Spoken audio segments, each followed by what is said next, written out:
My name is Scott Schott. I work for Lincoln County Healthcare, Development, Community Relations, and volunteers and that sort of thing. And I'm glad you're here. We've got certainly some relevant information and things to talk about today. I know that EMS issues have been a concern and are a big part of the discussion right now in the Boothbay community. So we're glad to have this presentation, and we're looking forward to people's questions.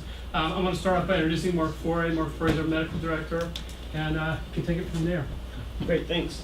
Thank you all for coming. It's my job to introduce Matt Scholl, who is sitting here in the front. Matt Scholl and I were colleagues at Maine Medical Center. Matt is an emergency physician. He went to school at Dartmouth and then went to Boston, where he did his residency training in emergency medicine at Boston Medical Center. Following that, he did specialty training. So there are specialty areas in emergency medicine. One of them is EMS, or emergency medical services. So Matt did a specialty fellowship in emergency medical services down in Boston. We were fortunate enough to attract Matt to the state of Maine. And he at Maine currently is the director of EMS services there. He's done a lot of great work throughout the state. In fact, he's the medical director for the state of Maine emergency medical services. So not only does he have formal training in pre-hospital care, but he is responsible for pre-hospital care throughout the state of Maine. And as a part of that is connected to emergency physicians throughout the country who are working in EMS to work with and partner with paramedics and EMS systems throughout the country. He is by far and away the most knowledgeable physician on this type of work. And so we're delighted that he's able to be here to give us some thoughts about EMS, where it's been, where it might be going. We're delighted to have really a great group here, including Scott Lash, Robbie Ham, Warren Waltz, and then Richard Lash from several of the different surrounding EMS services within the county. So I think the intent is to have this be a dialogue format to hear your thoughts and respond to some of the ideas that Matt has put together, as well as to be able to engage with EMS providers from throughout the county. So thanks so much for coming, and Matt, thank you so much for visiting with us. Thank you, Mark. Well, hello. So again, my name is Matthew Scholl, and I actually, one of the important parts about me that didn't get mentioned is I grew up not here, but south of here in Portland. And I lived in Georgetown for a little while, and I have a lot of fond memories of here. I used to come here pretty frequently, jumping in the whaler and scooting over with my dog for lunches on a regular basis. And so Mark mentioned some of the hats I wear in EMS. And I think sometimes for me, I work as an emergency physician at Maine Medical Center. I'm the medical director for a couple different EMS services in my local community. I have this responsibility for the hospital. I have this responsibility for the healthcare system. And I have this hat that I wear for the state. And I was thinking about all those things that kind of collude upon me as I stand here before you. And I realized that most important for this dialogue is the fact that all those things mean that I really care about our EMS system. And I really, really cherish it. And I believe that it is one of the most important parts of the care of our emergency patients. And I'll explain why I think that to you guys real shortly. There's a change that's happening here, and I want to talk a little bit about the historical implications of that change and what's happened across the nation in the last 20 years regarding hospitals, and especially in non-urban areas, for instance. My experience is such that I've seen this happen throughout my fellowship. When I was in Boston, we had a couple different hospitals shut down in that local area, and we lived through what that process meant as a healthcare system. And as an EMS system, we lived through that process. I think that one of the things I recognize is no matter what those changes are happening is, and it may be one of the most important things that I can bring to you all, is that I started off my career in medicine in EMS. In fact, in the 1980s, I was an EMT and a firefighter through college, and that was a really important piece of my career. It really helped me decide where I wanted to be. It really brought me into medicine and made my career choices very evident. And it's also really interesting because even as a physician, I turned back to EMS because I recognized how much it was important. And the most important thing I recognize about EMS is the real solemn oath that your EMS providers take, and how important they recognize their status in their community is, and the fact that they they have taken an oath to care for you and your community and the visitors to your community when anything happens. And that's a really important piece of the puzzle and a foundation that I really want to get out there, is that there is this cherished oath that our EMS providers, our firefighters, our police officers take, and this cherished place that they exist in our community. A lot of times unrecognized by us, I'll be honest. But what I recognize is that EMS really matters for the care of patients. One of the ways that EMS matters is that they're close to everything. They're in every one of our main communities. We don't have hospitals in every one of our main communities, but we have EMS services in, if not all, most of our main communities. And what that means is that EMS is really close when something happens. And they, in fact, are the closest when something happens. So if you fall, or your loved one is in a car accident, or if you get sick, EMS is close. EMS is proximate. EMS is local to the event. I also recognize that EMS can recognize life-threatening illnesses, and that's really important. EMS has a role on all patients, but that role is amplified in those with what we call time-sensitive illnesses like heart attacks or strokes or cardiac arrest, but also in injuries like trauma. And our EMS system value is really exemplified in those types of things. And the value is exemplified because EMS can offer life-stabilizing therapies and life-stabilizing events. And really, trauma is a great example of that. Cardiac arrest is another great example of that. But then the other thing that EMS can do is EMS can actually activate what we call in medicine systems of care. I spent a long time today with our local EMS services in the greater Portland area talking about our system of care for stroke patients. One of the things I'm going to warn you of is that one of the sayings in EMS is when you know one EMS system, you only know one EMS system. And so I'm an expert in my backyard. I'm not an expert in this backyard, but an expert in my backyard. And we've spent a lot of time talking about how to integrate the efforts of our EMS community, our basics, our intermediates, our paramedics into the operations of the hospital. And what the sum total of that is that patients get really, really good care. We can parallel process, we can streamline efforts, we can make things happen for patients very rapidly based on the decisions, the discoveries, and the things that EMS does in the field. For all of those things I mentioned. And I think this is an important foundation to start off with. The concept that EMS is present, EMS is an important piece of the community's healthcare fabric. Not the entire piece, but an important piece of that healthcare fabric as it's woven together. And that there's value there, and the efforts of an EMS system sometimes may not be recognized or may not be the most visible, but are critical and important. And I think that's one of the first things I wanted to start out with. Now, I recognize that there's this change that's happening here, but one of the things that doesn't change, even though the healthcare system is changing, the EMS abilities and the EMS system doesn't change. And the EMS system, as we talk, I'm hoping we can actually find ways to evolve, to grow, to strengthen not only the system, but the relationships that exist around the system and make that system really strong. I want to spend some time talking about the background here. I learned about this change, this evolution, when most of you did, or after some of you did. But I've been thinking about this since I heard about it. I was approached by Dr. Tim Fox, who can't be here tonight, but is one of the emergency physicians at Miles and here in St. Andrews. And he and I have talked about this process, what's going on. I also started getting interested because as I mentioned earlier, I've seen this happen a couple times, and I was curious about the drivers and the impact and the number of times this has happened across the nation. And I have some historical information I wanted to share with you all. And I thought we could start talking about the way we take excellent care of the citizens and visitors to this community, and talk about the barriers that you all recognize or some of your concerns, your issues. But then within this room, we have a lot of folks who have rallied around this and who are here to work together to ensure that we continue to take good care of patients. This change affects everyone, and it's interesting because I have had a chance to talk to some of the members of Boothbay Regional Ambulance Service. I've had a chance to talk to Mark and to Tim, and I know from some of my connections in the community that this affects everyone.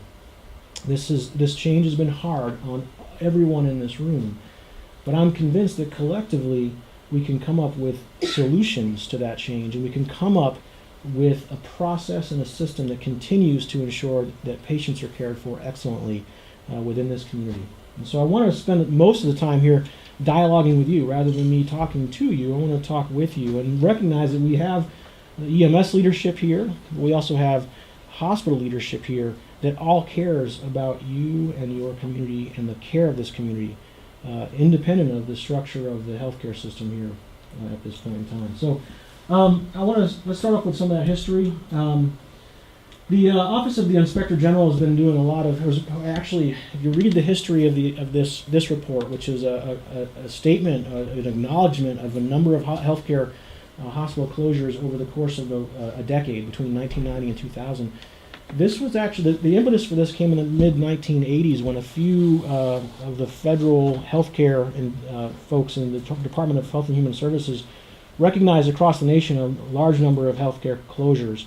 And this was an official report by the OIG that was published in the early 2000s looking at the events that had occurred in the prior decade, so from 1990 to 2000. And it's an interesting perspective to take if you think about it. That was when we first went through one of our big healthcare changes, and that was we were thinking about gatekeepers in primary care. We were talking about changes in Medicare, and it's over this span that this report actually reports on. So there's both a trend in rural hospital closure as well as a trend in urban hospital closure. And the interesting thing is that between that decade, about 500 hospitals closed, and that was about 20% of all existing hospitals at the time had closed in that one decade, so between the 90s and early 2000s. Of those changes, about 208 or almost 8% occurred in a rural setting, and the remainder happened in what were defined as urban settings, and that's the census definition of rural and urban settings there. Now, interestingly, when it comes to the forces that led to these closures, this report tried to identify what those forces were and tried to identify what was the cause of the closure of the hospitals that occurred.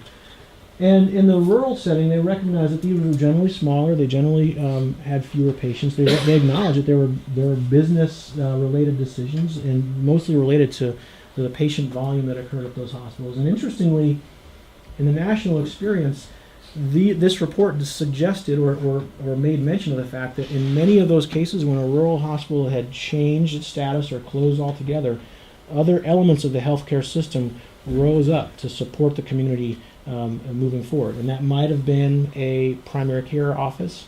It might have been another facility in close proximity. And this paper defined close proximity as 20 miles or less. And it might have also been the EMS system that rose up to support the community with the change in that hospital status. This is the graphical going from 90 through to 2000, and across that span, you notice that there were very few years where there weren't a pretty large sum of hospitals that closed across the nation. These were some of the reasons. Again, we mentioned businesses, decisions, number of patients, Medicare, other reasons were all listed in there, with the biggest ones being business and number of patients on that list, accounting for over about 70% of those changes.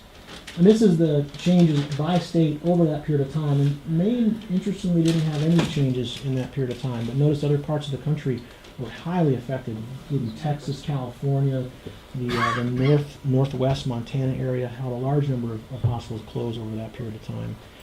I think this was interesting because it really gave me more perspective. It was really, it was during that period of time that I saw some hospitals in Massachusetts begin to change as I was in the midst of my training.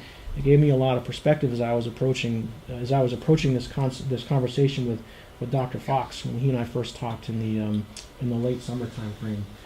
And when he called me up to talk, I thought to myself, boy, as an EMS physician, a lot of what I do is individual care of patients, but another piece of what I do is related to public health. And thinking about the public's health in general is a large part of emergency medical services. And one of the first questions that crossed my mind is, in the midst of this change, in the midst of this transition, can we still take good care? And not just good, can we still take excellent care of the citizens of this community? And when Tim and I started talking, I had a couple of ways that we approached this question. I mentioned earlier that I learned about this with or after med review, but then I started thinking about the impact on our EMS system. And I have, through my role as a state medical director, I have access to our data systems, and so I can look at a community and the impact of a change in healthcare at our community. And I did, that system's called MEMS, or the Maine EMS Run Reporting System. And so as part of the questions, when myself and the state director started thinking about this transition, we started looking at the numbers that we're talking about, both not just the numbers of patients, but how critically ill those patients are, and what's the impact of changing our emergency department in particular. I feel like I feel as an emergency medicine physician I might be biased here, but I feel that it's really our emergent, our really sick, our very ill patients that we're most concerned about. Those having heart attacks, those having trauma, those having strokes, etc. And can we still care for those folks excellently with this transition? And so we looked at all of those things. We looked at all the patients arriving by EMS to St. Andrews. We looked at the numbers. We looked at the acuity, trauma. STEMI is another way to say heart attacks, out-of-hospital cardiac arrest. When the heart stops, you go into one of those heart stop rhythms. Stroke, problems with a patient's respiratory status, airway status, and then finally trauma. We looked at all of those things. We also talked a lot, Tim and I, and have continued to talk over the ensuing months. And we talked about what were the forces, what were the driving forces, what are the concerns amongst the community, what's the relationship with the EMS service, not just here in this community, but beyond this community. And I think it's very clear to me that by talking both with Tim, by talking with Mark, by also talking to members of the EMS community, there's a tremendous interest in not only maintaining excellent care of folks in this community, but growing and evolving as we do so, growing the relationship with EMS, for instance, as a big opportunity and a potential opportunity for evolution moving forward. And so as I think about all this, I recognize there's all these forces of change that are acting upon you as a community. And you are certainly feeling those forces, and you're certainly recognizing there's a lot of stress and strain, and there's a lot of concern moving forward. And so I come to this question not lightly. I've thought about this quite a bit, and it's part through my hat as the Maine EMS medical director that I've thought about this, because ultimately I'm one of the folks who think about the delivery of care in places where there's delivery of healthcare, and the delivery of healthcare through our EMS providers. And so I think, looking at the national perspective, thinking about things in our favor, I think there are a couple important pieces to consider here. I mentioned to you all that Office of the Inspector General looked at the things that were favorable as a hospital transitioned. One of those things was the distance to the next hospital, and they defined less than 20 miles as favorable for a community. That having a hospital in proximity defined as less than 20 miles was very favorable, and in fact you have that with Miles Memorial Hospital, and that's in your favor. I think the other thing you have in your favor is an excellent EMS system, a system that is here to grow and grow with you. And talking to some of the folks involved in that system, I know that there's a tremendous interest in meeting the community's needs moving forward. I think that there's an opportunity to grow a relationship with the emergency providers who work both here at St. Andrews, but also at Miles. And as this transition occurs, I know by discussions with Mark and with Tim that there's a tremendous interest in building the relationship that exists with BRAS, even for Boothbay Regional Ambulance Service, growing that relationship even further and making that connection even tighter than it exists right now, in an effort to maintain connectivity between this community, your health, and Miles Memorial Hospital. And then I wonder if there's a potential to create novel programs that support that effort, support the healthcare of this community, and things that we haven't necessarily done yet, things that might be transmuted from other parts of the state or the country, but there might actually be opportunities to do things that have never been done before, and to do them in a way to connect the community to the hospital using the EMS system. And I'll talk more about that in a second. I think that one of the things that makes me, or gives me, more hope than others is by talking to Tim, by talking to Dr. Foray, by having some honest discussions with them. I know that there's a tremendous dedication to maintaining excellence in the care of patients in this community, independent of what St. Andrews and the emergency department footprint looks like, there's a tremendous interest in making sure that we continue to take excellent care of people who live here and people who visit here. And I think that part of that is the dedication to work with the ambulance service, not just the one local, but the ones surrounding this community as well. Now, what that means, I don't know if we have a definition for yet, but as I mentioned earlier, I think the group in this room, the community members, the EMS service, the hospital leadership, within this room, we can come up with a plan and come up with a process that does the things that I'm talking about. I wanted to talk a little bit about one main example. I mentioned to you that there were no hospital closures in that 1990 to 2000 range, but we have seen in the last, I think it was in the last decade, one transition in the healthcare system that was similar in that it touched and concerned the community directly related to it, and that's the transition of Midcoast and the change in position of Midcoast. And I bring that up because I think that that's an example of one of these really novel things that came out of a community dialogue, an EMS dialogue, and a hospital dialogue. And it's an example of something that can be really novel, really powerful, and a tool to bring the community together with the healthcare system, but including and embracing EMS. And what they did, they recognized that there was a transition when they moved position. There was a concern that the communities in the Harpswell and Bailey's Island area were not as close to and not as covered as they had been.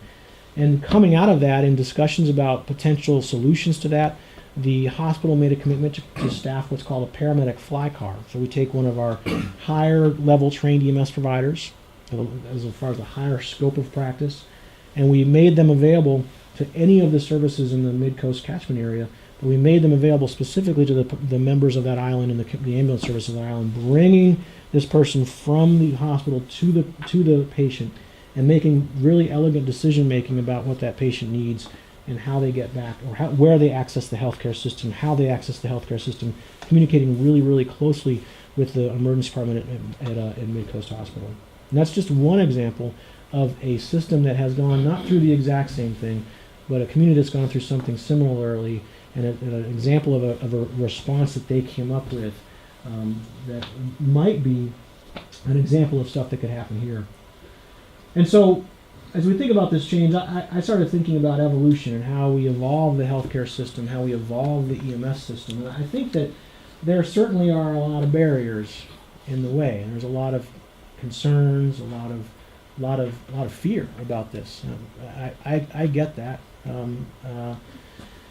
And I think though that my greatest message is that together I believe we can get through those barriers and we can continue to offer excellent care to members of this community. But I think the key and what I take away from that example at Midcoast is that the most important piece of this is working together and working collaboratively, because the healthcare system knows their abilities and their resources. EMS knows their abilities and their resources. You as a community know your needs and your resources, and together I'm convinced that the group can come to solutions.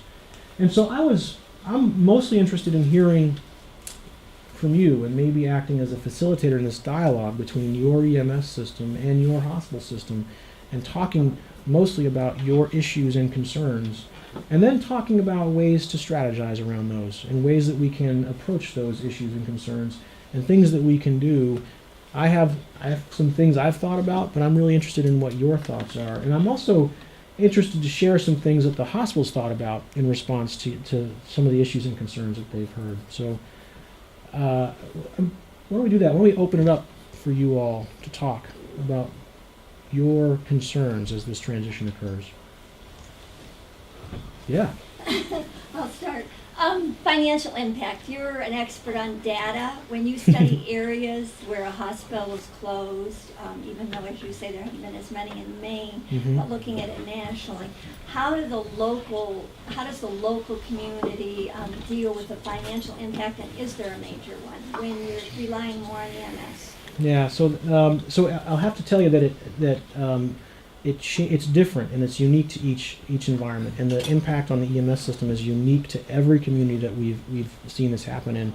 I don't know if I can tell you any specifics, and I don't know if we have any any specific information on the. I can't tell you that there's a uniform impact statement that I can give you, because there are so many nuances that are independent or that are interdependent on the community and the community's services.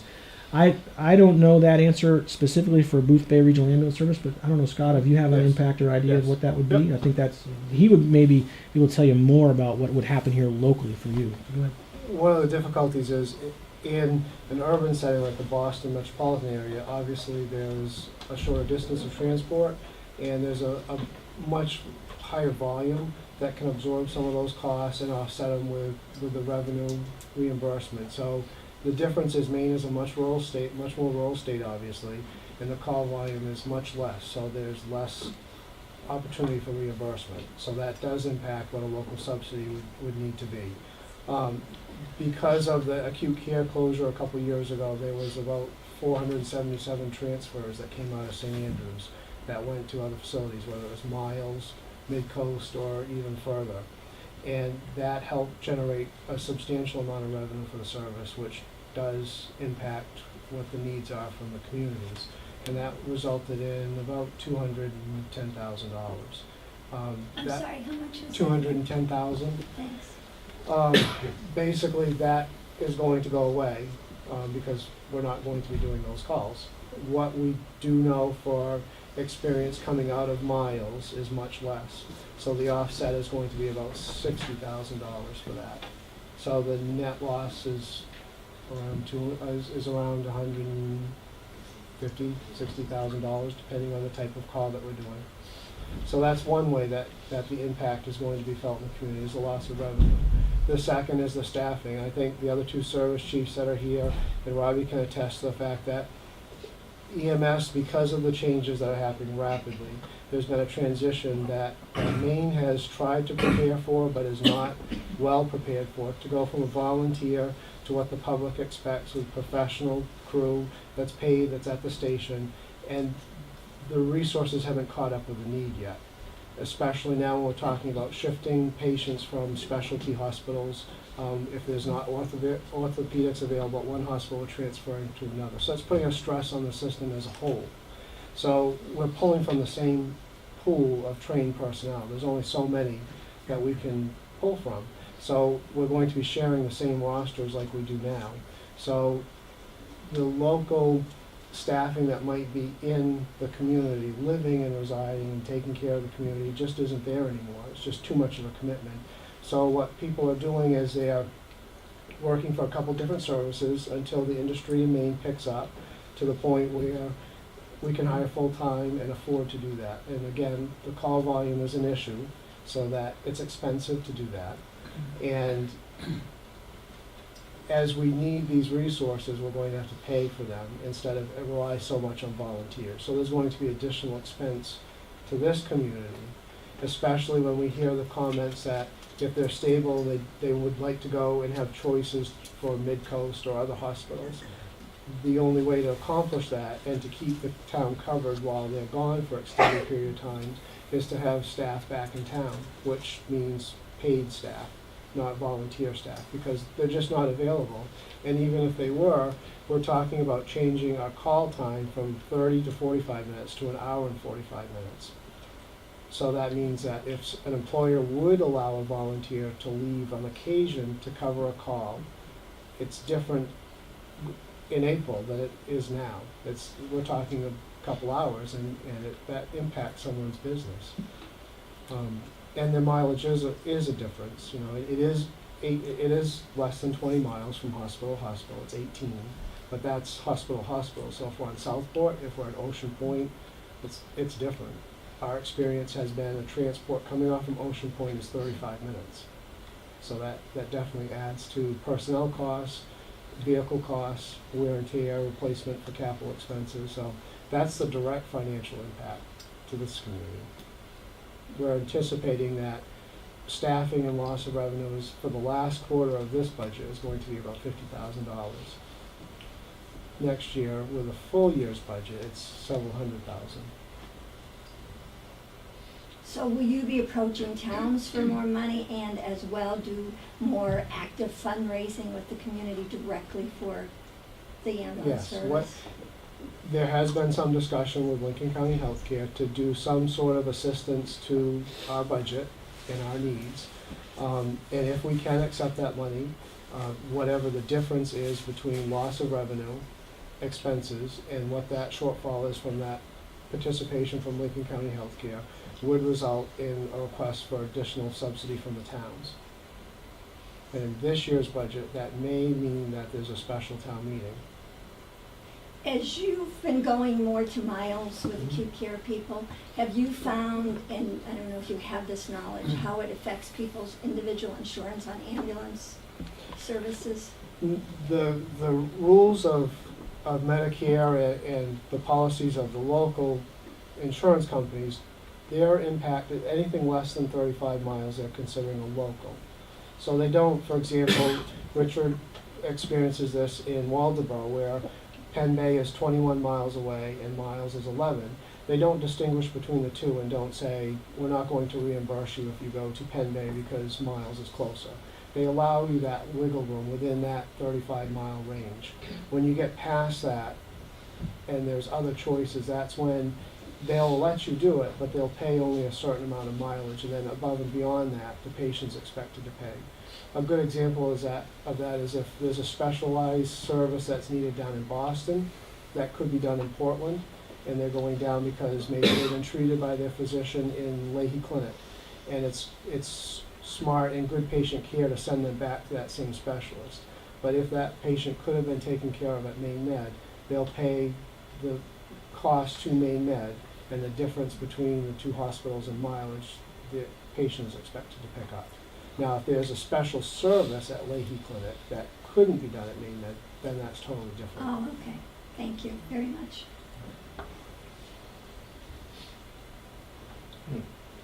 Yes. Scott will back me up from the initial figures that we saw the other day going to the budget for Boothbay Region Ambulance Service. Basically, you're going to hit the taxpayers for a 500% increase. Roughly. Boothbay Harbor now, the town contribution, which comes from homeowners and business owners, is $38,000, and you'd be asking for $201,000. Right, And similar figures for Boothbay. correct. These are rough figures because the process has just started.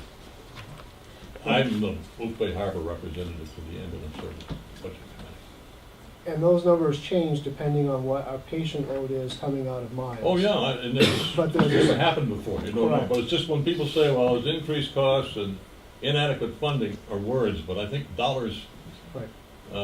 when you get a tax bill, it's not that people don't understand that it's needed, and it's a great service, it's just that it's an impact. It is an impact. The unknown is the patient load that of discharges to other facilities out of Miles. Right now, we have a rough idea of what we're doing out of Miles, but there's a certain amount of our volume that is directly admitted to Miles and then discharged home after. They're not sent to another facility. So those are non-recoverable calls anywhere. That revenue is going to go away.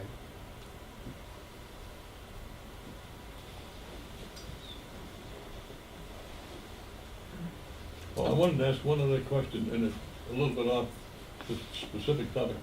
It's been said that you can't call yourself a hospital if you don't have a 24/7 emergency room. Is that a new law of some sort? In order to be a critical act, I'm sorry. Well, Go ahead. I was just going to say, we're talking about Medicare regulations, so this is not new. And the Medicare regulation says that in order to be a licensed hospital, you have to have 24/7 emergency services available. And that's not new.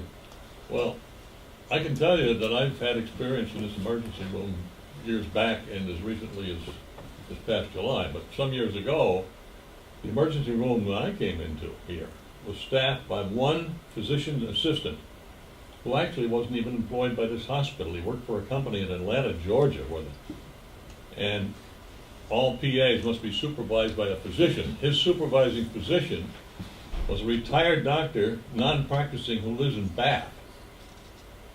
I have the documentation because I took it to the Board of Licensing in Medicine in Maine, get the answer. The supervising physician wrote his answer on a legal pad in longhand that you could barely read. Well, doctor's writing, you can't read anyway. But the point is, there hasn't been 24/7 emergency room coverage at all times, I know, because, and I speak only of the 3 instances I was involved. So are you referencing care at St. Andrews Yes. Emergency Department? Yeah. The only person here was a PA.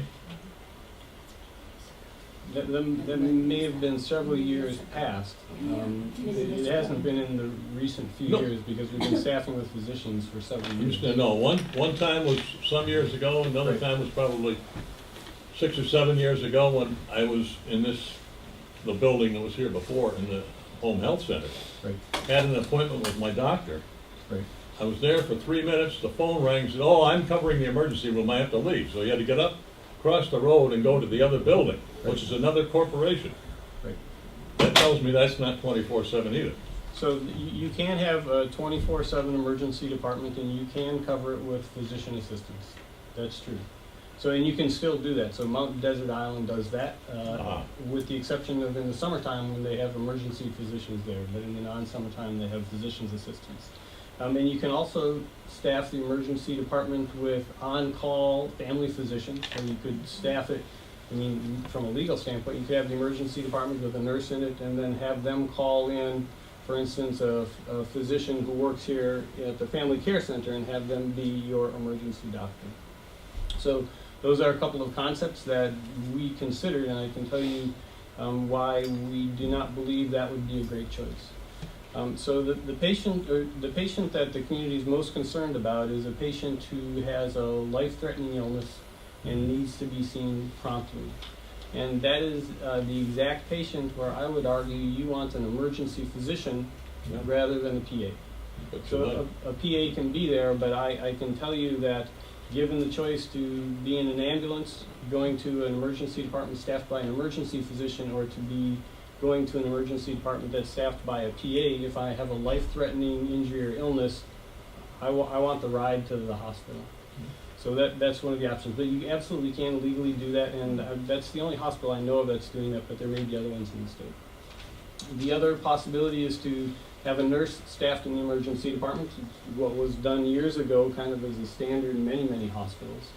And when the patient arrives, the nurse pages that doctor, and then there's some time for it to go through. The doctor calls back, the nurse says, "We need you to come in for this," and the doctor gets up and gets dressed and gets in their car and comes in. And that's the way things were done before. Again, the patient that we're most concerned about is a critically injured or critically ill patient. And in that situation, you've built in what is at least 30 minutes for that turnaround to get a physician into the ED. And you will have a physician who's arriving who doesn't do resuscitations on critically ill patients for a living. They don't do that. It's not part of their training. It's not part of their regular practice. So you can definitely do that. Again, same scenario. I'm in an ambulance here. I've got the option to ride with Scott in an ambulance, 25 minutes to miles, or have a family physician called in to take care of me. If there isn't a time, if I'm not critically ill and it's not a close timepiece, you could argue it'd be okay, and it probably would be. But what we're most worried about is life threats. And in that situation, I would like Scott Lash taking care of me en route to an emergency physician. I'm really serious. And the classic example of this, and I'll ask any of the paramedics to offer their feedback, is if then this happens, a patient shows up in an emergency into a primary care physician's office for some indigestion. It turns out they're having a big heart attack. They walk into the room, the primary care physician is there, and Scott Lash or whoever the paramedic arrives, and who runs the resuscitation from that minute on? Any paramedic in the room, feel free to answer the question. True, it would be EMS. It's EMS. The paramedic is much more comfortable and more experienced with that type of patient than a family physician is. It doesn't mean they're not good doctors, but it's not what they do. So unequivocally, put me in the back with a well-trained paramedic, give me a ride to an emergency physician that's got the tools that they need. And so those are absolutely two legal options. We looked at both of those and said, I think those are less strong options. I think it's administering the system in Boothbay, I have no doubt in the capabilities of the staff here, and working pretty closely with the other services in the area, I feel the same way. What my concern is what resources we have collectively as a community in the whole county. And that's a problem that everyone has faced for years, and it hasn't been directly in front of us in the Boothbay region, because we've had some convenience factors of having a hospital close by, a very loyal and willing community to participate in volunteerism and letting people come out when they need to from their employer. That's going to change, and it's going to change on a dime. And these are discussions that communities have had over years. Other systems that I've been involved with, it's been a 4, 5, 6 year process going from a volunteer service to paid to full-time, because it's huge chunks of money.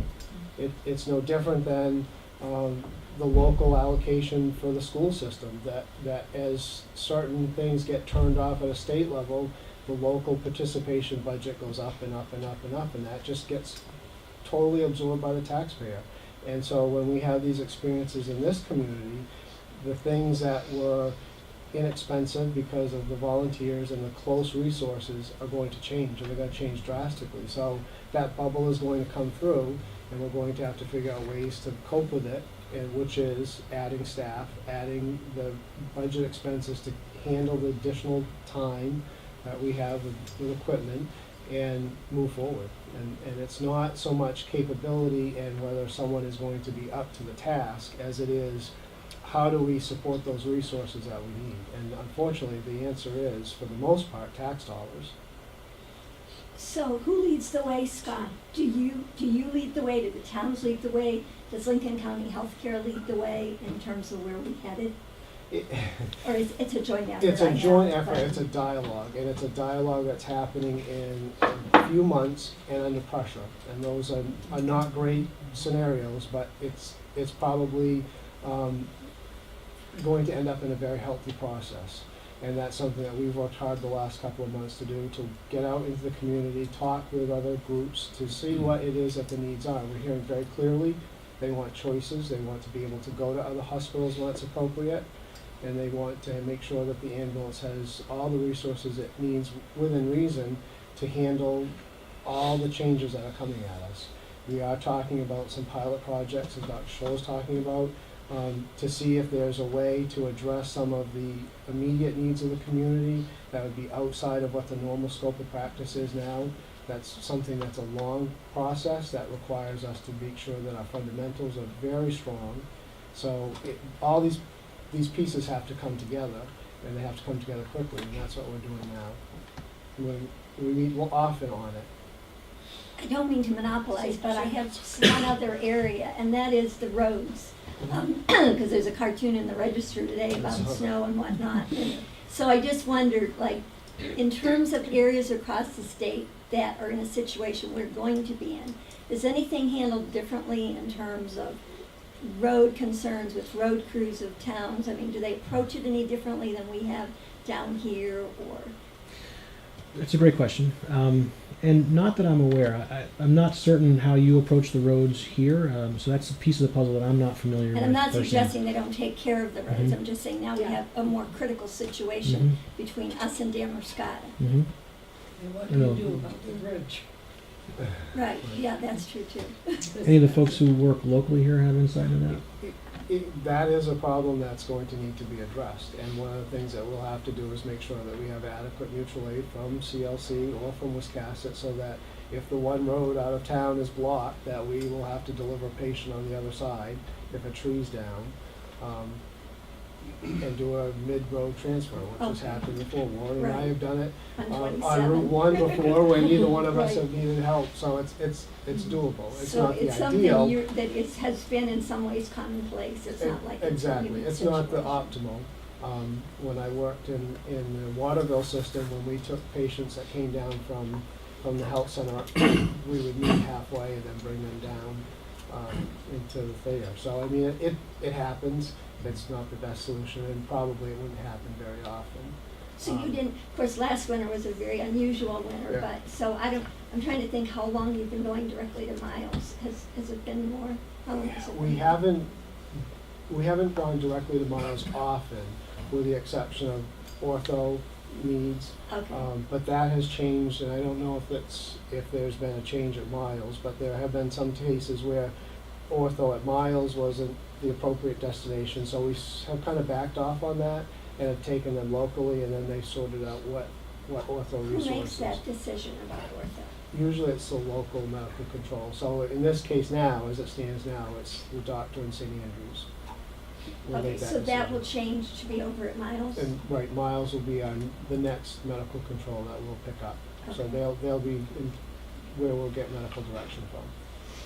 You also pointed out in our meeting that there's a big bottleneck sometimes in Damascus itself, forcing the ambulance to go through the waterfront parking lot in order to avoid Main Street, because nobody can get off of Main Street. I know There's parking on both sides. Right. If you've got a problem at the far end, we think about the road along 27. one of the things that has caused, and you can speak to this, I'm sure, is that some of the local MDOT programs, projects that they were on the back burner before, now have finally, we need to talk about this now, because are the roads going to be equipped to handle all this increased traffic? Not that we're going to have 10 ambulances racing up and down Route 1, but, you know, we already experienced a pretty unique situation in the summertime, so adding traffic needs, getting in and out of Damascata, you know, this is going to be a far-ranging impact.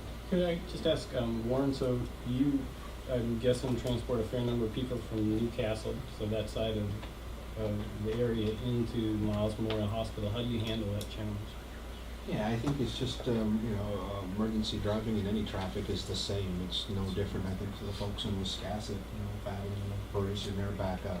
It would be an extra, minute or two, but I don't think, it's gonna impact the many people's transport time largely. Well, plus cars are supposed to get out of the way. Southport people have been worried because they're way down at the other end. Are there first responders in Southport at all from the fire station that could get there first before the ambulance gets there, that could be helping out before you Yeah. get there? Right now, currently, there's not an organized, structured, licensed first responder system on some of the outlying islands. It's an informal process, and the firemen have been really great about going and doing what they need to until we arrive.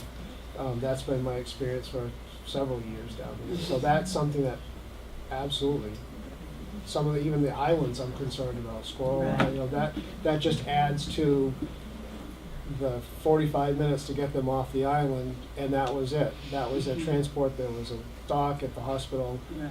We were done. Now we have to go from the dock to the other dock, and that's going to be, another 35 minutes on top of that. Have you put in a strong recruitment in the local area for EMTs and paramedics? And do you have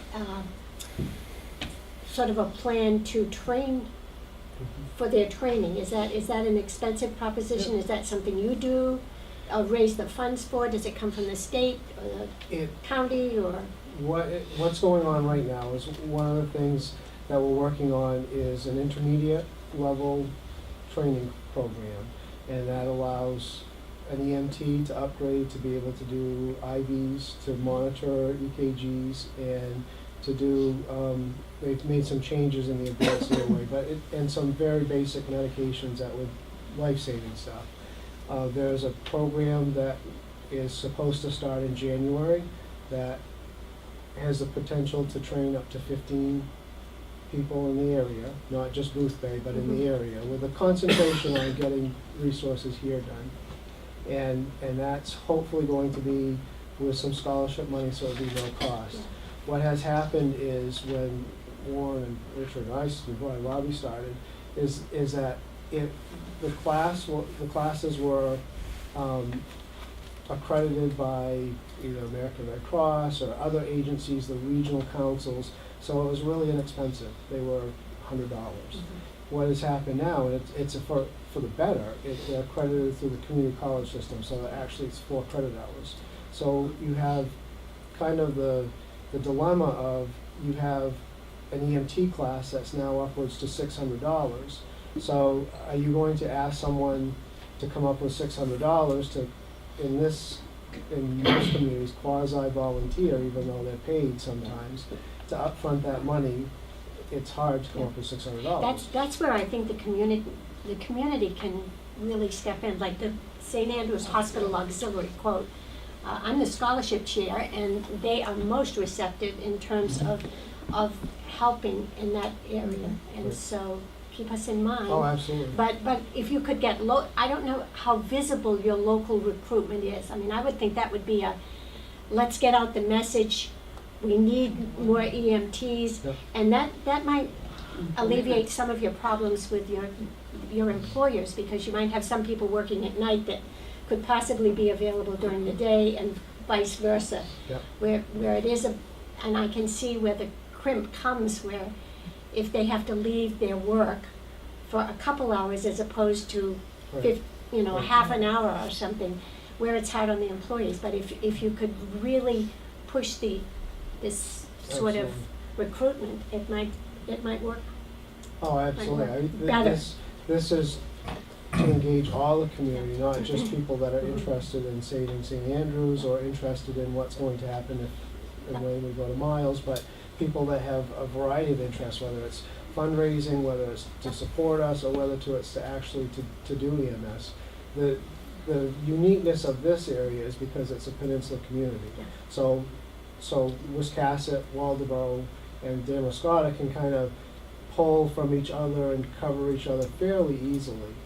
We're down here by ourselves, and that is a totally different challenge. I don't have any other mutual aid to come in from any other direction but one, so that kind of complicates what we have for resources. There's some other hands, yeah. A couple of things. You mentioned first responders, fire department, whatever, locally helping to even get there. And I know that that's in some of the more rural parts of Lincoln County, the way it works. They're there before the ambulance can get there. They're at the local, most every town has one or more fire departments and volunteers, and they're the ones assessing condition and reporting to the radio and everything from blood oxygen to other symptoms. But I also wanted to note that as far as the roads go, I think that if we're going to have even more of a time factor involved, I'm wondering if there's coordination in making sure that the bridge is closed and there might be a need for traffic either way. If there is something that can be done from your perspective, because you would know what the impact is, better define the needs for change in the condition of the roads getting to Miles, and particularly the jam if you're trying to get through Damascotta at times. Because I've already brought the matter up to MDOT, and it's the fact that there's going to be that additional use is not, from their perspective, anything which raises the priority of getting the road working. So if we're going to try and make that argument, we need to clearly define the problem and find other ways to push it. Well, that's the Back River Road is the second route that you would have to use if 27 was blocked. Right. Which happened like with that same week that the announcement was made. Yeah. They had an accident that blocked off traffic. We couldn't get up 27. Luckily, we didn't need to transport any place but St. Andrews, so that worked out. But yeah, those are definitely Things concerns. like the condition of the Bristol Road from Miles up to town Yep. is not, but Yep. that still isn't something that's changed their priority for maintenance. And you do have routes around, but they're even further afield to get out, come down School Street, come up or something.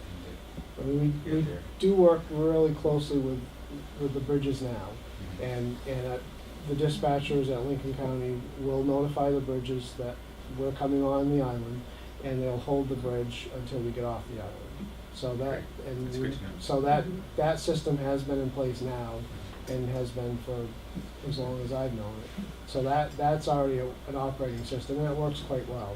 Now, when you get into is the bridge, when we need to get on the island, is what position is it in, and how they get it quickly back to the position it needs to be, that's a different matter. But that's very, very rare. Most of the times it's very easily on the island. They hold all the boat traffic until we're off, and we get off as quickly as possible and move on.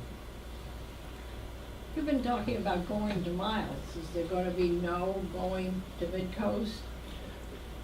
Well, the two factors that, and Dr. Scholl can probably speak to this better than I can, but from my perspective, first of all is patient stability. It doesn't make sense to the patient or the crew that is put at risk liability-wise to take someone to a further hospital when there's one close by. The second issue. I like Miles. No, right. I'm not advocating either one. I'm just saying, in general, we've heard a lot of comment in the community that I want to go to Mid-Coast. So the first issue is patient stability. The second is resources available back in town. So if we have an ambulance that's even further, we're talking 28 miles now. If we have an ambulance that's out of service for that long, is it fair to the person back in the community that needs the next ambulance if our one and only paramedic crew is over in Brunswick? So even if a patient is stable, there may be some resource problems that would say we can't do this. We have to go to one hospital, which is Miles. So we've tried to strike a balance in our proposed budget that would come up with backup enough so that if it was appropriate and we were able to do it with the call volume that was happening at the time, that we could get someone to Mid-Coast if that's what they wanted. It comes at a cost. I mean, there is an increase in payroll to do that, but it's trying to strike the balance of what we're getting from the community as to what they want for level of service. My next question is, if they need to go south, is there any way that you can get on a bridge that's loaded with tourists? We do that now, routinely. We have the first one that comes to mind outside of traumas, there's what's called the AMI PCI protocol, and it's a patient that's having a heart attack, and we'll take them to the local emergency room. They'll get basic intervention, and then we'll get turned around and sent down to Maine Med to the cath lab. So we're already doing that now. It's a very streamlined process, and we already have fought the fight of how we get through Wiscasset. It's not a particularly fun fight, but we manage it, and we look forward to this time of year when it's not a fight. And the other point she just brought up is if somebody that you know is having a heart attack right away, and my husband had one, and they said the next time you call for an ambulance, make sure that you let them know that has coronary heart disease, because a certain medic would be on the ambulance. Are you prepared? Do you have enough certified medics that you could now, instead of bringing them to St. Andrews, to stabilize them and then move them on, or give them the initial protocol that they usually do with a heart attack? Will you be able to do that sort of thing? Now, yes. In the future, with a proposed budget to handle that, yes. Good. If there's no change, and we are getting some feedback as to why is our budget increased so much, and that's the very reason why. Because if that's not the case, then no, we don't have the staff to do that. We'll have lesser trained staff that they're trained and they're licensed, but they don't have the capabilities. And there's only a few paramedics available at any certain time. So if that's what the community wants as a resource, and that's not to say that lower licensed personnel don't save lives too, Right, but absolutely. if that's the resource that's needed, then we're going to have to add more, and it comes at a cost. Yes. I was going to concur with what Chris said. A number of departments and our bureaus at DOT have been approached for answers to this question or that question, and I think it would be helpful if we actually brought people down here. We did talk about snow maintenance, and the response was that Route 27 is treated as if it was the same priority as Route 1. Anecdotally, I'm not sure that people would necessarily agree with that. So I think it would be helpful for people to face each other and chat and talk about this more seriously, whether it's about projects that are on the table, on the planning table, or whether when is something going to be improved in Damerscott or Newcastle here, in winter maintenance, that kind of thing. So I'm happy to work to bring people down for more dialogue. Yes. Are you state of the art Or are there technological upgrades that you could undertake to help offset the loss of the emergency room here? Maybe a question of money, but Let me answer that question in a few minutes when we start speculating about novel things and new stuff.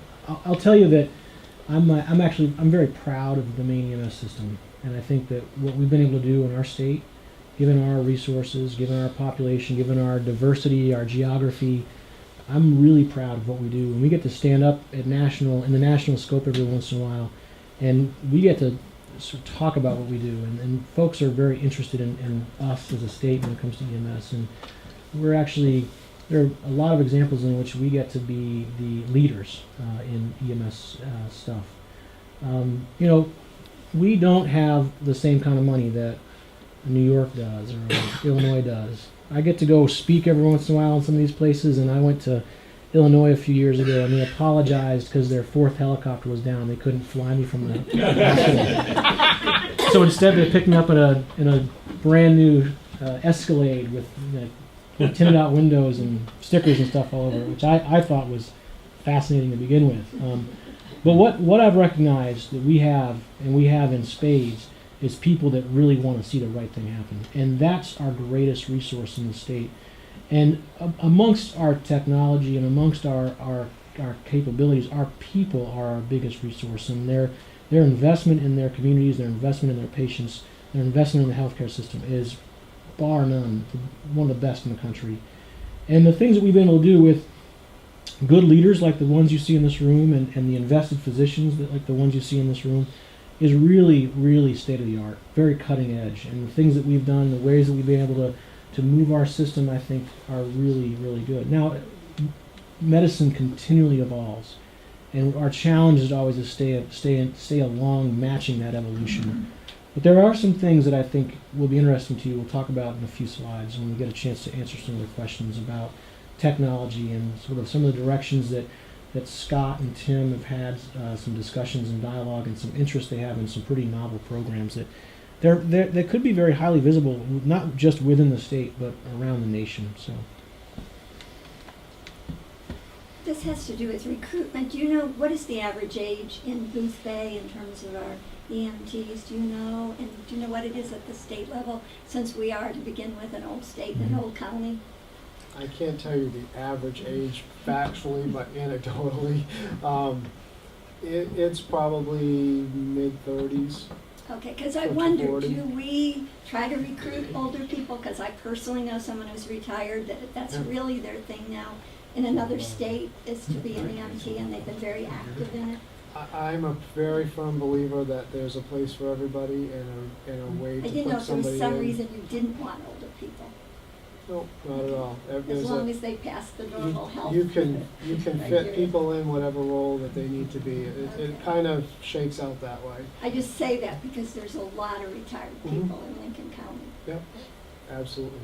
Scott, has the issue of funding, not funding, but possible acceptance of funds from possibly Lincoln County Healthcare, or the issue that was brought up at the task force meeting about the hiring lawyers to see if you meet the criteria with Mhm. Medicare and this sort of The thing. safe harbor. Has that been resolved?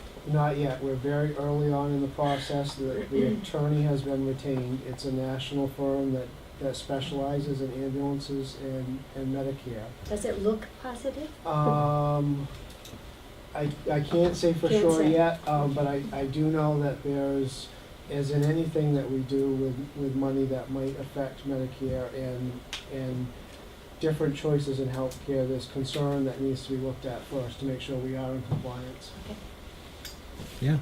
If you get a rough order of magnitude kind of number of additional EMTs and paramedics that you're looking for, and also number of ambulances, and will the facility support it? Does the facility up there, is it big enough to support the additional ambulance bays or whatever you may Right. need to support a staff of full-time paramedics and EMTs? What we have, I'll answer the second question first, and we had an opportunity to purchase a replacement vehicle this summer. And normally we do a fleet of 3 ambulances. And because of the prolonged transport time that we're expecting, and prolonged I mean in comparison to what we have now, and what we expect the transport needs are for going in different directions. Instead of the trade-in, we kept the salvage of the fourth vehicle. So we have 4 vehicles. And we really believe that instead of a strong 2-vehicle service with 1 in reserve, that it's going to be 1 vehicle up. So we're going to be a strong 3-vehicle service with 1 in reserve. And as a matter of fact, to prove that, the first week that we had that 4th ambulance, we had one that had to go for some maintenance that took it out of service overnight. And that night, we had all 3 ambulances on the road all night. So if we didn't, we would have been down to the 2, and we were calling in mutually and turning down transfer. So I think that definitely it's going to be 4 ambulances. We have 3 that are equipped fully now. We have 1 that's kind of in reserve that as we need it, we pull it in and equip it. And as soon as we do some more fundraising, we're going to have 4 ambulances fully stocked, ready to go. As far as personnel is concerned, we have definitely a need for a couple more paramedics that we can call in, and at least 3 to 5 EMTs, and at least 3 intermediate level staff. And what our plan is to double up on the night coverage, so that we have what we have now is during the daytime we have 2 full-time paid, and I full-time by I mean in the station full-time, not full-time benefits. And we're expecting to do that at nighttime now. Whereas nighttime it's kind of call in as they're scheduled with the paramedic in the station. So it looks the best way to structure this to handle all of the changes, the prolonged transport time, and what the community wants with going to different hospitals is to do double coverage, to have a crew of 4 around the clock. Will the facility support that? We have a 3-bay facility now, so we do have the Campbell House that we have for the land, the use of the land, because we might have some limited access to entrance onto Route 27. So what we did do is we purchased the house that was in front of us for the land, and it's not being used, the house is not being used, and there's some garage space there. So we might be able to very inexpensively renovate it temporarily until we can figure out a bigger and better capital improvement program to the station. So that's kind of the stopgap of so that we're not just going crazy on capital expenses. We're trying to be as conservative as possible, but keep that ambulance under cover for the winter. That should be happening sometime in the next month. Go ahead. Okay, to clarify, you mentioned your overnight staffing. Are you saying you're gonna have 1 on staff that's there all the time? We have, right now, we have one fully staffed crew at nighttime. Yeah. And of the staff crew, 1 of them is a station person, and the other 2 are at home within 5 minutes called in. And we feel strongly that having that option is going to have to go away, because we need to shorten the amount of response times, to shorten the amount of on-scene So you'd time, have shorten the whole crew Correct. on site? That's right.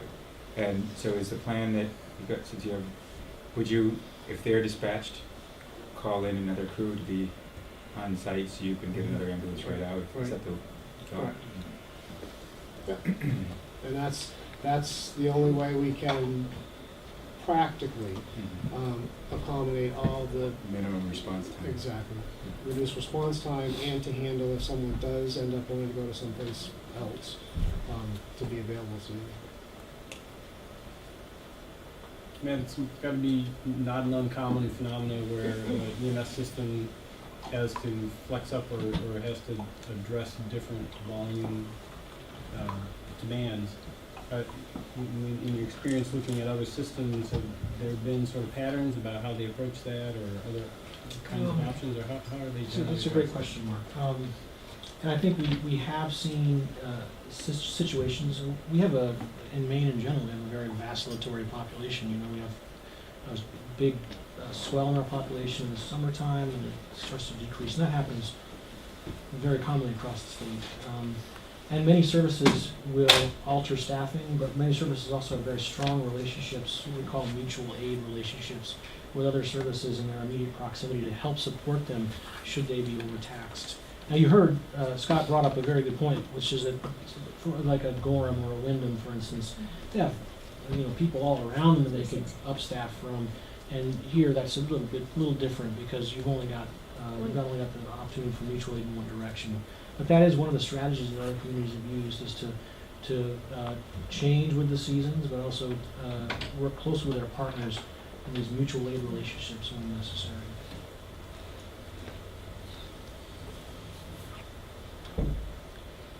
Yes. Could you define critical transport for us? This is what is this what you plan to be, critical transport? Is that the words that I heard? Well, there's what we do now when we do transfers. There's a level, it's called a paramedic interfacility transfer, and it's a paramedic that has additional training, that has an expanded scope of practice, and that's what all of our paramedics are right now. And they handle transfers from one hospital to another that has a stable patient that can be managed by one paramedic in the back, and they do additional drugs. For example, a nitroglycerin drip for a chest pain patient that's very stable, that's going down for a cath maybe that night or later on the next day. That's not an emergent patient that's unstable. There is opportunities possibly to change and to do different scopes of practice that would handle maybe a patient that meets a different criteria, and that would be a critical care transport. That's not something that is set up in Maine right now. They do have a life flight system with a helicopter, and they do have a ground in case the helicopter, like for example, Monday when there was a hurricane, the helicopter wasn't flying. But the ground transport crew is based out of Lewiston, so that means that they have to assemble at United's ambulance and then come from Lewiston up here to then turn around and go someplace else. So one of the things that we're looking at is maybe there's a segment of the patient population that is above what a paramedic interfacility is, but is not quite so critical that the only appropriate way for them to go is by some sort of ground team with life flight. There's a chunk in the middle that, with some additional training and some skills, that this critical care segment might be eligible and safely transported. So that's something that down the road, Warren, we've talked about it for years, different things, and they've added it in this latest PIF module, but there's some room to examine that and see where else it can go. And that helps the community. Not to interrupt you, sorry. I would just add that in the emergency setting, though, responding to your home, Scott and the team are already educated and trained to the highest critical care level that maybe you were asking about. For us, it just gets into doing transfers and emergency work, and that connotation takes on a whole new meaning. But for responding to you in your home, they're already at an advanced level that maybe some of the fire services in the cities aren't. An example of that is just holding a certification in medication, which is an ACLS card. You actually can be a licensed paramedic in Maine and not have to have one. I think I can speak for our 4 services in Lincoln County. I believe we all require it of our people. So they're really already out there a little bit on the edge as far as being advanced. These issues around transporting from one facility to the next are something that we're looking at the state level as well. Healthcare is evolving, and healthcare is increasingly regionalized so that there are certain services in certain hospitals across the state. But patients who suffer from trauma don't just live near Eastern Maine or Central Maine or Maine Medical Center. They live around other hospitals, and so creating a system that supports them, that embraces them at the local level, cares for their immediate needs, stabilizes them as necessary, but that then maintains the good work that local hospital did en route from there to the trauma center is a focus of Maine EMS. We're actually approaching this in a lot of different ways. But the first thing we're doing is we're trying to scope the problem out. We've been working very closely with the Maine Hospital Association's Quality Forum to do that, in an effort to really define what are the needs in the community, what are the needs in the state. We do have this wonderful asset in the form of Lifeline, which does a very good job. But as Warren mentioned, there are times which they cannot they cannot fly because of weather, or there are only 2 helicopters, and sometimes there may be more patients than that.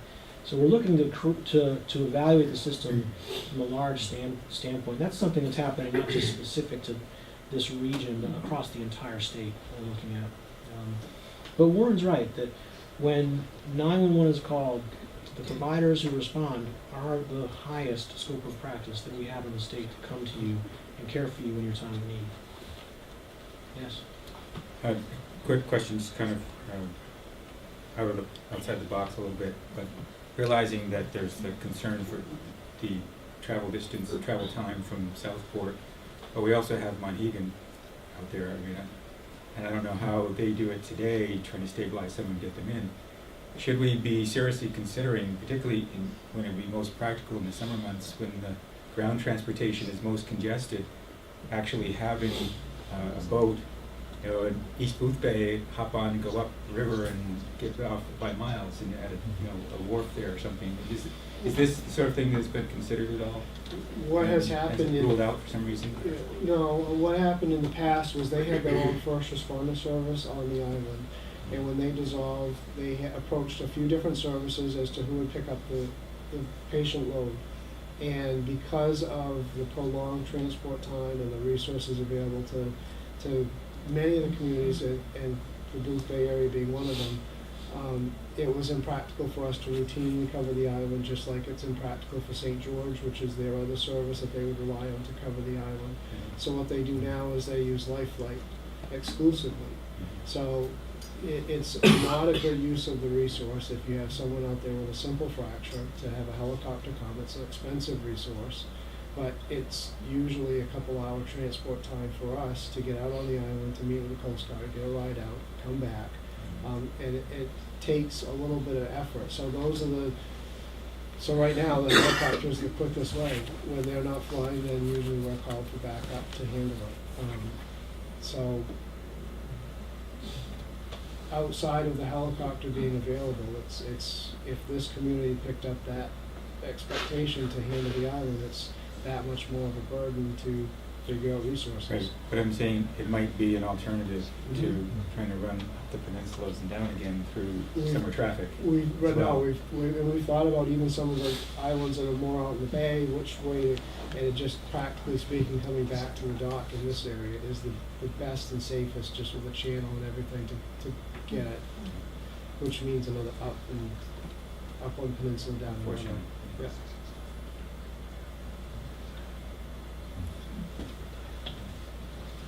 What other questions are there? Or thoughts? Well, so I think the next big question that crossed my mind is how do we do this, and how do we accomplish this? And I don't believe we'll find the answer tonight, but I believe the people in this room can find the answer collectively. And what I think is most impressive to me is the commitment that I've heard from Dr. Fox, Dr. Foray, the other staff in Lincoln County Health, the talent that you have within your EMS system locally, the commitment from leadership to support and continue to care for the community excellently, and also the potential for some interesting evolution and development. And this gets back to your question.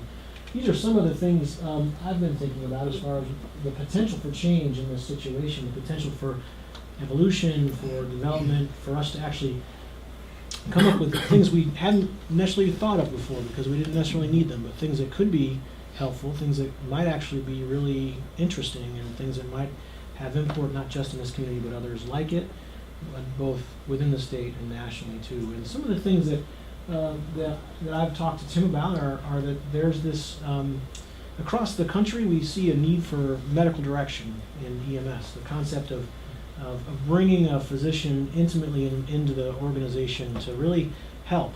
I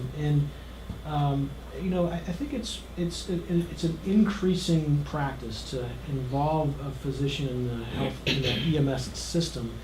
And what that physician can do is many things, but can be an advocate, can be a communicator, can help with education, can help with learning from our care, our quality assurance program, really making certain that every time we go to care for a patient, we're doing the best we can. And I think that's something that there's been a lot of talk and dialogue about. I think that there's been some development of relationships between the service and the hospital through this process. You heard about some educational efforts that are coming up that are being championed by Scott, as well as your regional director, Rick Petrie, who's very interested and invested in helping this process along as well. I think that there's I consider the concept of quality improvement really important in EMS, and I believe that our protocols are packed with a community that will do our best every time we care for them. Our QI efforts are a testament to that pact, and the fact that we will review what happens, and we'll see what goes on. We'll follow up with patients, and we'll make sure that they have the outcomes that we expect them to. And I think that you see in front of you the combined leadership of EMS in this area, and there are existing relationships there, but changing, evolving, or drawing on those relationships are another opportunity here. There's an opportunity to grow a stronger relationship with the Lincoln County Health Group, and that includes the ED physicians and others at Miles Hospital. And there's one thing that actually has me kind of concerned, and this, when you were talking about technology, this is what sprung in my mind. As I mentioned earlier, I feel very proud of our system and the fact that our system has done a lot. And where we are now in comparison to a few decades ago, I think we've really taken the challenge of evolution and excellence in EMS, and we've embraced that. And that's the efforts of those before me and the providers and the leadership within every community that has done that. But we have an opportunity to really try some new stuff here that we've never had before. And based on the community's concerns and interest in shortening the distance and the time a physician can be involved in that patient's care, Scott and Dr. Fox, Tim, have talked about the potential for telemedicine in EMS. And I'll be honest with you, this is something that we've heard about at the national level. No one's really described it. And when I started hearing about this, I realized, wow, there's a great opportunity here. Because the lessons that we learn in your experience in your community, they have merit, they have value across Maine. And when I put on my hat as the Maine EMS medical director, I recognize that the challenges that you're facing, the challenge that you're looking at, not only the cost, the distance, the time, those are challenges shared by a lot of different services within our state. And I started thinking to myself, if this system finds value in using our EMS providers to bring a patient and a physician closer together, we should document that process. We should document what happened. We should make that known to other services within our state and even within our nation. Because as I mentioned earlier, in the state of Maine, we got a chance every once in a while to stand up and lead, and this is one of our chances to do that. Your experience in making this happen could have a lot of value. Now, the basic idea would be that we use a highly approachable technology that already exists out there, but we do it in a way that has a stable operational platform, and we also do it in a way that's private and no one else can see what's going on, so that no one else can get on that frequency and hear or see what's happening. But we're able then to make the staff at Miles Hospital and the providers in the back of that ambulance talk to each other, which we do right now, but the difference is being able to see the patient and dialogue directly and almost, in some ways, visibly examine the patient and the process and the stuff that's being done in the back of that ambulance. And what's really interesting is that this is a technology that we're highly interested in medicine in general, because it starts to approach some of the difficulties I mentioned earlier in regionalization. So if, for instance, a small hospital doesn't have a trauma surgeon in-house, but they have a trauma surgeon that they can call and teleconference with, that's a tremendous asset to that community. And the interesting thing for us is not only the connectivity that could exist with Miles and their staff at Miles, the connectivity that could happen through this platform to other specialists outside of the immediate Miles Hospital, but that are already tethered to Miles through their stroke program, heart program, their trauma program. And that's a potential here that I don't think anyone's ever explored, and we have the possibility to look at through this process.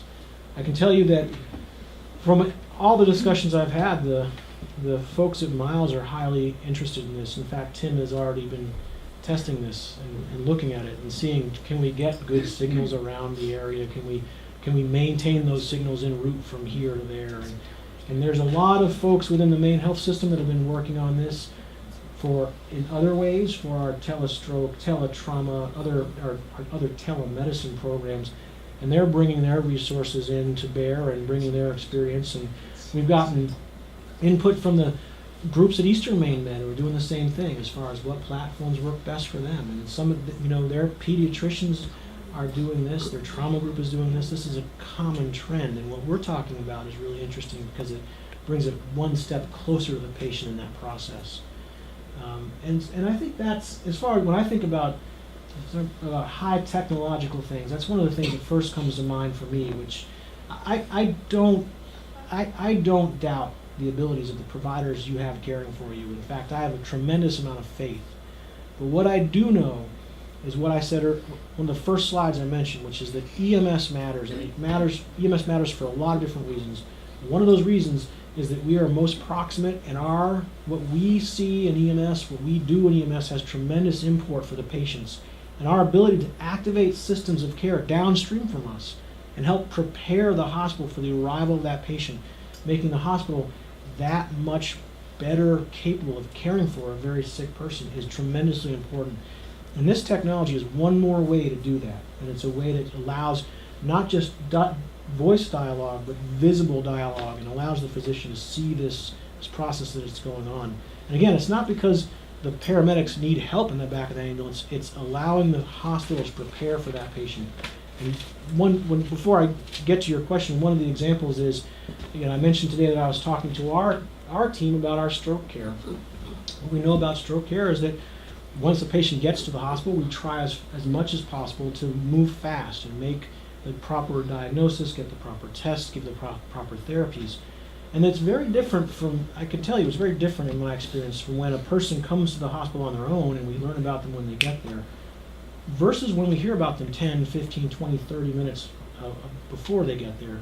And that small amount of time, it seems like only a few minutes, but allows us a tremendous opportunity to prepare for someone who needs resources quickly.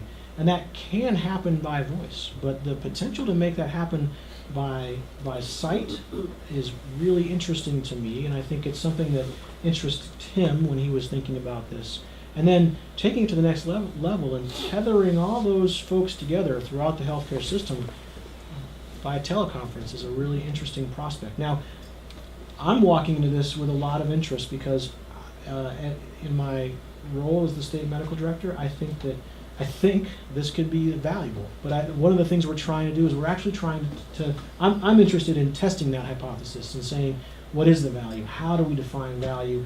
And is this small technological investment valuable to patient care in general? And while Tim and Scott and Mark are working on the upfront part of that, I've asked them if I can be involved in the back end of it, answering those questions and trying, if it turns out to be of value, creating a legacy of this, documenting what that value is, and making it known to all those around us. Because, again, if we do something and we find that there's value, we shouldn't hide that under a bushel. We should celebrate that and make sure that all around us are able to do the same thing we've been able to do.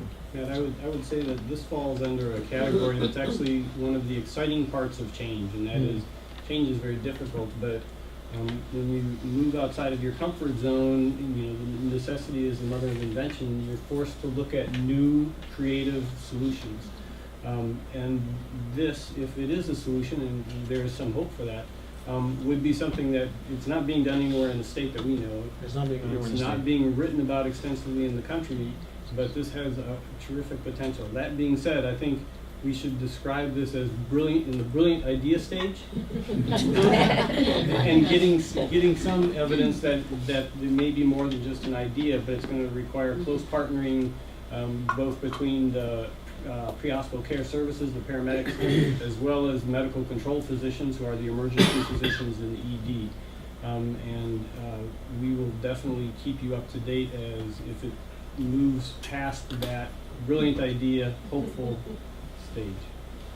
I think the other interesting thing is that projects like this just bring together all these groups, bring together the healthcare system in ways that are really exciting, because we get a chance to dialogue, we get a chance to communicate, we get a chance to touch base about what's going on, what our needs are, what our capabilities are, and how we can innovate around those. Yeah. I'm hoping that as you're looking at this, you're kind of looking at what other states that are doing it, what technology they're employing to do it, of course, and that it includes going digital, because you can not only have the imagery, but you can have other channels that are the EKG readout.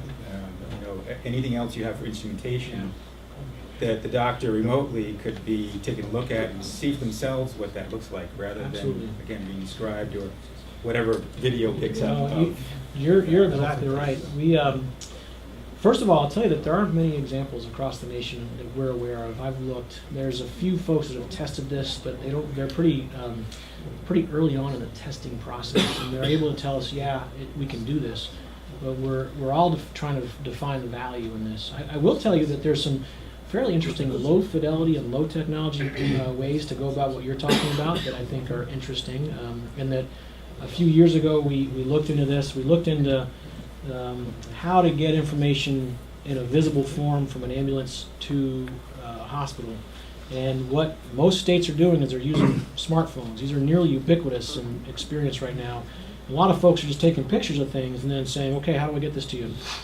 Emailing it or texting it to physicians in the hospital. What we're talking about is a little bit more savvy technologically, but you're exactly right that what the concept would be to include and embed all of that information in the image going to the hospital. So We did an upgrade to our EKG equipment 2 years ago as part of a major capital project, and we included that technology capability in that equipment. So the value of transmitting it electronically because of the local hospital wasn't there yet, but we're working on changing that now.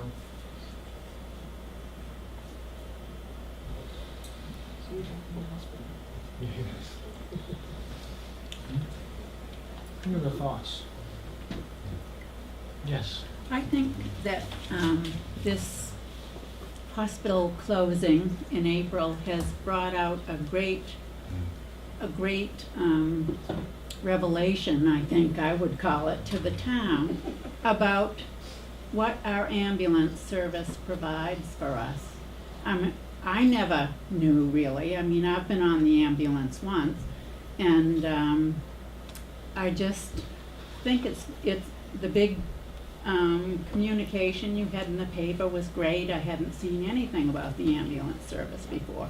And I think this has just brought to the fore information that the region is happy to have and is willing to support. Yes. And I was thinking when we were talking about fundraising and you talk about cost, I mean, you have enough on your plate.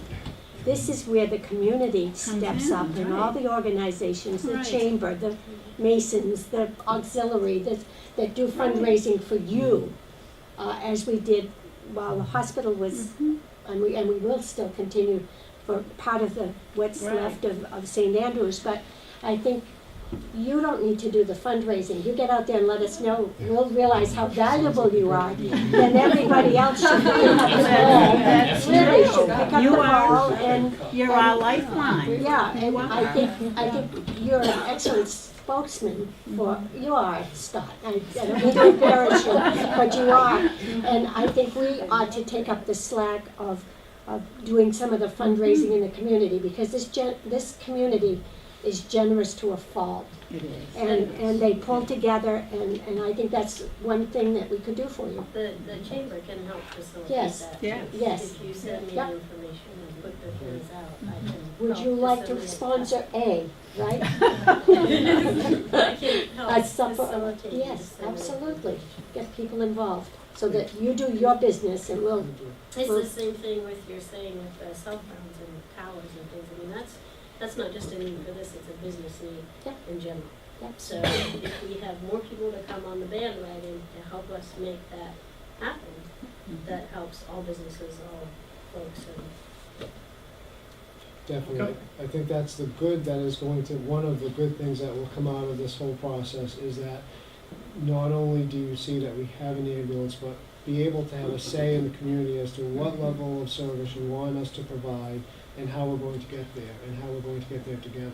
And that's that's the discussion, as I said at the beginning, that a lot of communities have had out of necessity because it's purely a tax-driven budget, and this community hasn't had that experience, and the more that we're responsible for now, the more that's probably going to be the case, and this is a perfect way, in not the best circumstance, but the perfect way to have that discussion. It's long due, and I'm glad it's here because this is important. Just wanted to make a couple of comments. I've worked with Matt Scholl for a long time, and you might think that he walks in and every time says, things are wonderful. But that is not Matt's nature, to be honest.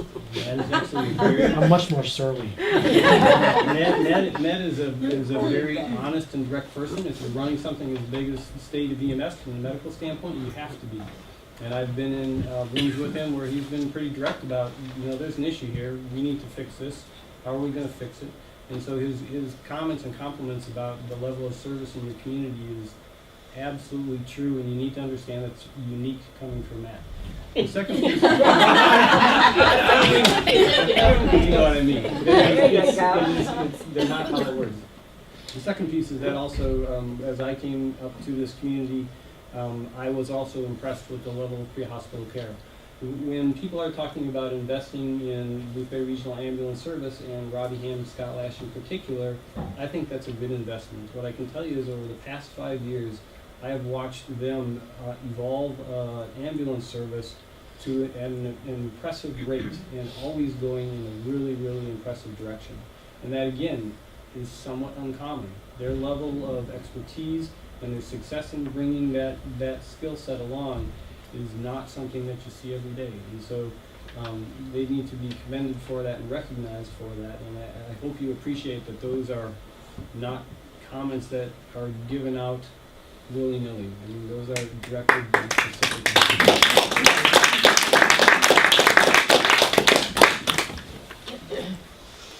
I'm very heartened by your comments and by your investment in the service. And I'll just reiterate one thing. When I showed you that slide of things that I think are going in our favor, I think one of those things is the service that you have and the recognition of that service, and just how vital and valuable and how well run it is important. And I appreciate you all recognizing that. Again, EMS is a very important piece of our healthcare fabric, and it's a part that we don't always get a chance to see because the time with those providers is so short. Here, that time may lengthen a little bit, but our EMS providers are tremendously skilled at caring for folks who are very ill, and for folks who have needs in general.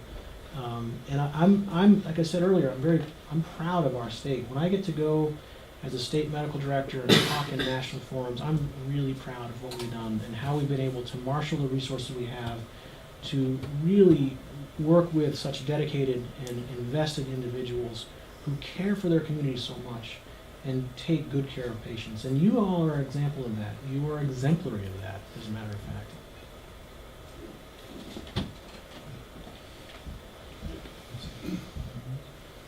Any other thoughts? If I might, I'll be a little presumptuous here and say on behalf of the ambulance services that are represented here today by their leaders and on behalf of Lincoln County Healthcare, I want to thank Matt for coming up. I've had the pleasure of working with Matt also for a number of years in different settings, and this, like Mark said, this guy is the real deal, and he knows what's going on in the state, he knows what's going on in the country. And when he says we're going in the right direction, we're going in the right direction. And that's going to take partnership for all of us.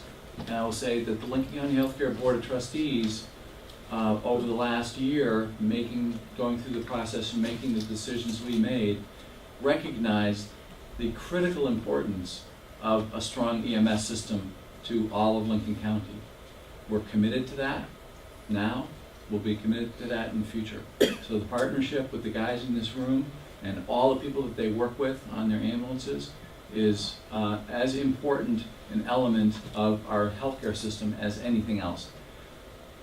As Matt said, sometimes we don't recognize that because our interactions are so short, and frankly, the EMS providers don't blow their own horns enough.